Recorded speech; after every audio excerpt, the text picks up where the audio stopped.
I'm finally here. I made it to go see Color Purple. What in all the hell? I don't know nothing about all this, honey. My husband usually buy the tickets online. Purchase tickets. I want to see the Color Purple at 3:20.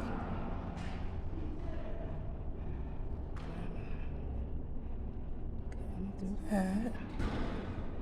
What's all this? Hold on, y'all. There I go. Only need one ticket, honey. It's $8.99. Next.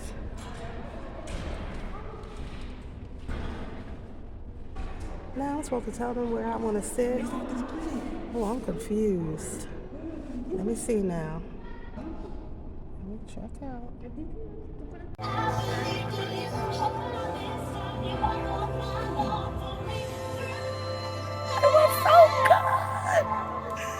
It was so good. Oh my God, it was so good. So good. What's eating you? Psychology is here to help you. What's eating you? Don't forget to like, share, and subscribe. If y'all don't pick my sign up. Hello, everyone, and welcome back to Psychology Eats. So what's eating you? Let me turn these lights on, honey, so y'all can... Oh, maybe not this one. Let me try this one. Okay. Oh my God. Okay, let me calm down. I put in a couple of little clips. You know, I just came back from watching The Color Purple. Let me just say right off the rip, I am a super fan. I'm a super fan. The Color Purple must have came out. It came out when I was in college?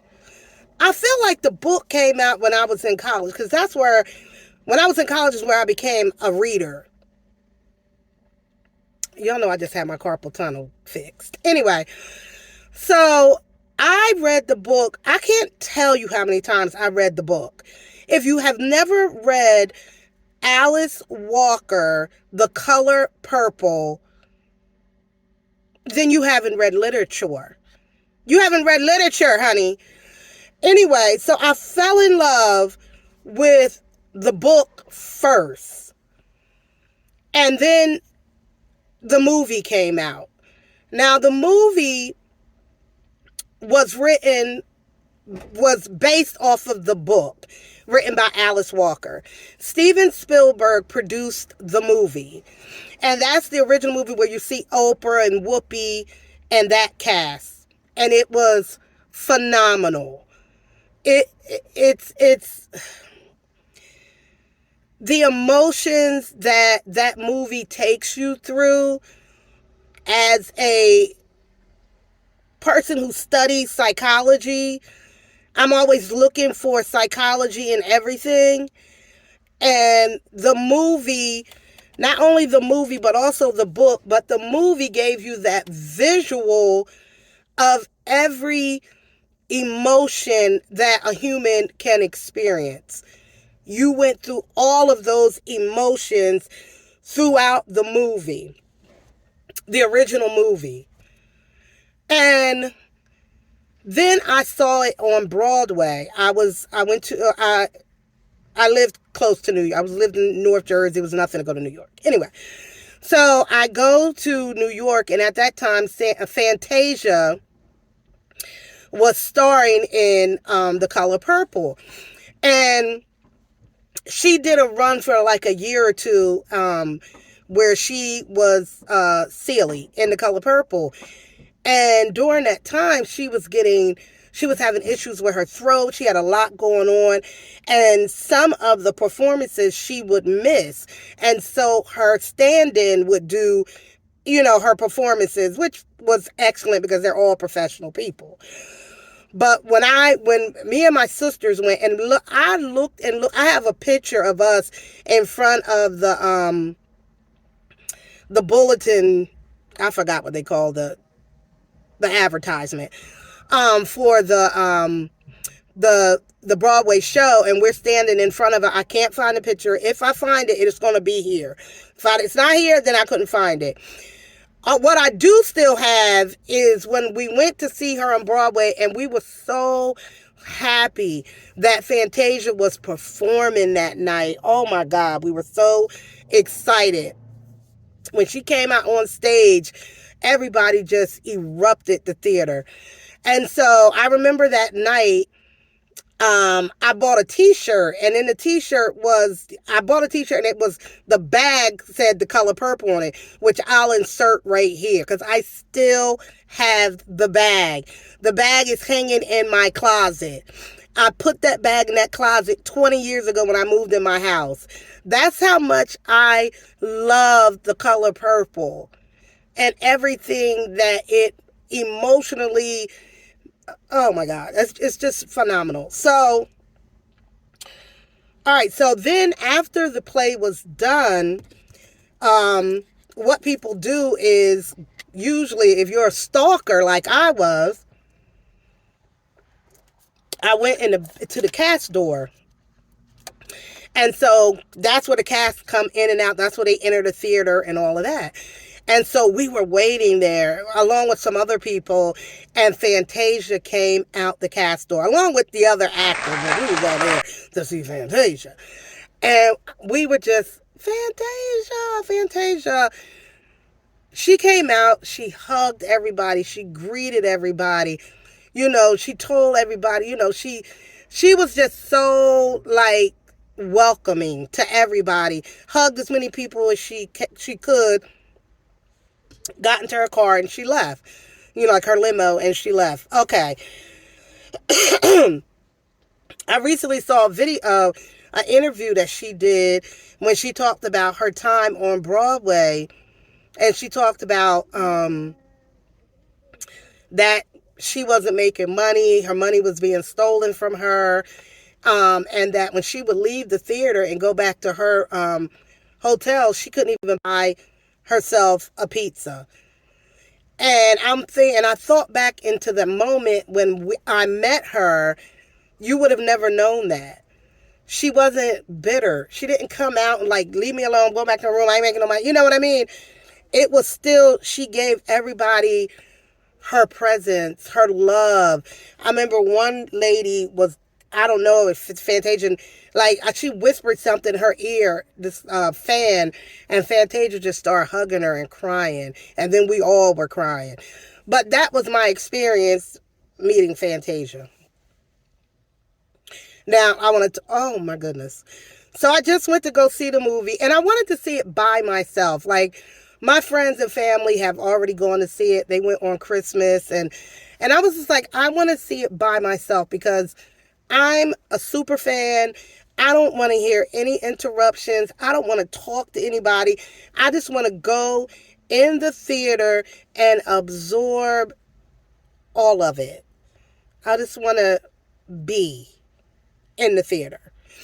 And so I took myself out to eat, and then I went into the theater. This is my first time ever in my life going to see a movie by myself, and it's not going to be the last. I actually like it. And so I go in the theater, and I'm there, and we're waiting for the movie to start. And Halle Bailey, I'm not sure why Halle is not out doing promos and stuff for the movie. She was in like the first half of it, and I haven't seen her do any interviews yet. But anyway, they were all phenomenal. Just absolutely great. But as a mental health professional, of course, I'm looking at it and I'm feeling all of, the scenes and what they mean. I mean, we go through with this family, it really is a timeline of about 30 years from when Celie was only a little girl, maybe 13 or 14, up until her 60s. So 40 years of a timeline where we look at this family that is dysfunctional, abusive, trauma. It's like every emotion that you can feel. And then somehow you also felt love. You felt like they can make it or they're going to make it. And and somehow they love each other, although there's this abuse. And then you look at the story of these women who, through everything, when you look at Celie's life of being abused, mishandled, mistreated, and how she endured it. She endured it like so many other women endure it quietly, although everybody can see it. Nobody's helping. Everybody's watching. And the way she came out and just triumphed through it all. Through it all. Carrying the burden of having her children ripped from her and still just being able. So many times when you think about her life, Celie's life, where she could have ended her life. Like, why? She asked God, why did you do this to me? Why did you even why was I even born, God? Like, look at my circumstances. And you look at somebody like Celie, and there's so many Celies in this world, and you ask, like, how did you, as a therapist, and I talk to women who have endured a lifetime of trauma and pain and hurt, and it's like, what keeps you going? What keeps you saying, I can take another breath, I can live another day? And that is what Celie gave us through her experience of life. And it's so many stories within the story of Color Purple. And for people who are like, it's a musical, it's a beautiful musical. I didn't think it was enough music. It was like any other music that we listened to. It told the story. It expanded, the music expanded the content, and it was beautiful. I knew all the songs. Quincy Jones did the original soundtrack. I know all of those songs. And it was so hard for me to be in the theater and not sing. It was so hard because I just wanted to just sing, honey. Oh my God. When Celie did her, I got my sister. Oh my God. She may not be here now, but she's still mine. Oh my God. I was done up, honey. I was shouting for, girl, oh my goodness. These two ladies that were sitting behind me after that song, and I didn't sing it because that, I could sing a little bit, but I let Fantasia do it. Afterwards, I couldn't keep, I tried to keep my hands in my pocket, and my hands was just like, you gonna let me go, even the broken one, And I was like, you better sing that shit, Fantasia. It's the emotion of it all. It's the empathy of of feeling for those women, those characters in this movie.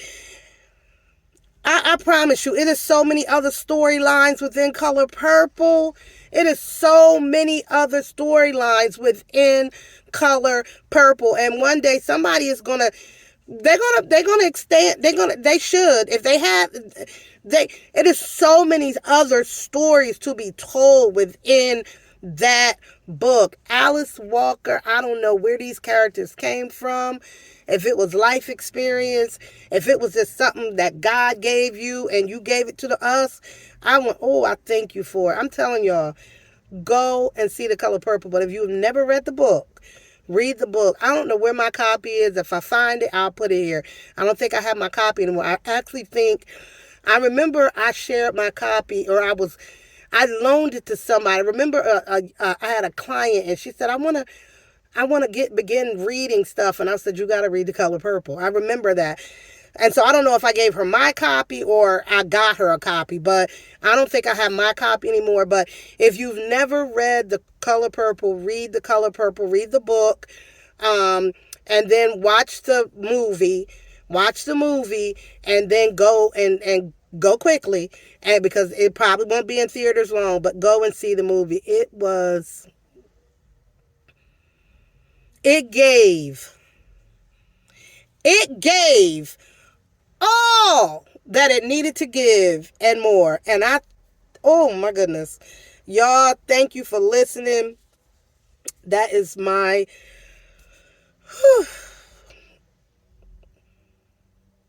thought about The Color Purple. Thank you guys. I told y'all I'm a super fan. I am a super fan.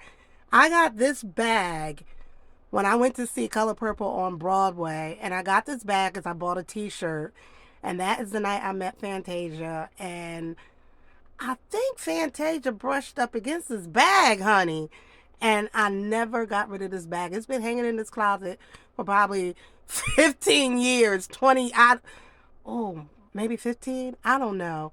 Whenever Fantasia was on Broadway, I'm a super, super, super duper fan. I just, if you have not gone to see The Color Purple, you have got to go and see The Color Purple. Go and see it before they take it out of theaters. But if you've never read the book, or you've never, go and see the go and see the video first. Go watch The Color Purple. Watch it. Then you'll have a better understanding of what was happening in the movie. Breathtaking. I'm a super fan, so listen, I know everything about. I sang, I laughed, I cried, I went through every emotion of the movie. You got to go and see The Color Purple. Oh my God! Bravo to Steven Spielberg, Oprah, everybody that was in it. It was people are in it that you didn't even know that were going to be in it. It was just so good. Oh my God! I just saw The Color Purple, y'all. Oh my God, y'all have. Oh my God! I just wanted to sing every song from the original movie. Oh my God! How are people saying? I don't know how y'all saying y'all didn't like it. You got to be a super fan to understand every part of the emotions and everything that is involved in The Color Purple. My God, I just don't know. My God, I laughed, I cried, I sang. I read that book so many times. Oh my God, Alice Walker. I don't know where these characters came from and then the way Steven Spielberg just put the story together. My God. My God.